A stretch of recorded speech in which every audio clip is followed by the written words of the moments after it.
প্রিয় দর্শক, দেখতে পাচ্ছেন এই সেই কেন্দুয়া ব্রিজের মুখ। এই রাস্তায় সেই ভাঙড়ের বিধায়ক এমএলএ নওশাদ সিদ্দিকীর ব্যানারে ফটোয় একেবারে সেজে উঠেছে কেন্দুয়া গ্রামে। কেন, কিসের জন্য ফটোয় পুরো কেন্দুয়াটা সেজে উঠেছে আপনাদের সবই জানাবো এই ভিডিওয়। পুরোটা দেখতে থাকুন। ভাঙড়ের বিধায়ক এমএলএ নওশাদ সিদ্দিকী এবং ফুরফুরা শরীফের পীরজাদা নওশাদ সিদ্দিকী। সূত্র খবর, 4 তারিখে তিনি আসছে এই কেন্দুয়া গ্রামে অধিকার সমাবেশে।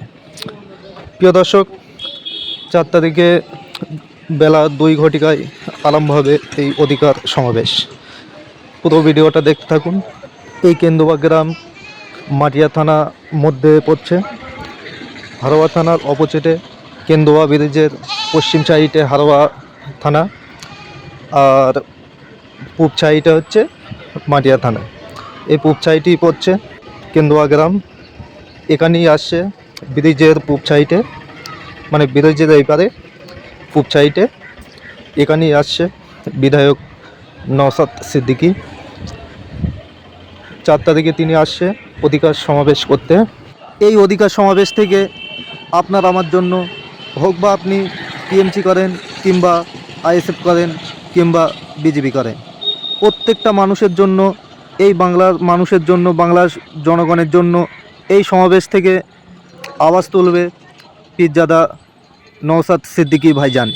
কেননা কেন্দ্রের সরকারের পক্ষ থেকে যেসব আইন বার করছে, এই যেরকম অকাপ আইন, এরকমভাবে মুসলিম সম্প্রদায় মানুষের কাছ থেকে অধিকার কেড়ে নিচ্ছে এই কেন্দ্রের সরকার, সেই সব বিরুদ্ধে আজ অধিকার সমাবেশ ডাকলেন কেন্দুয়া গ্রামে বিধায়ক নওশাদ সিদ্দিকী।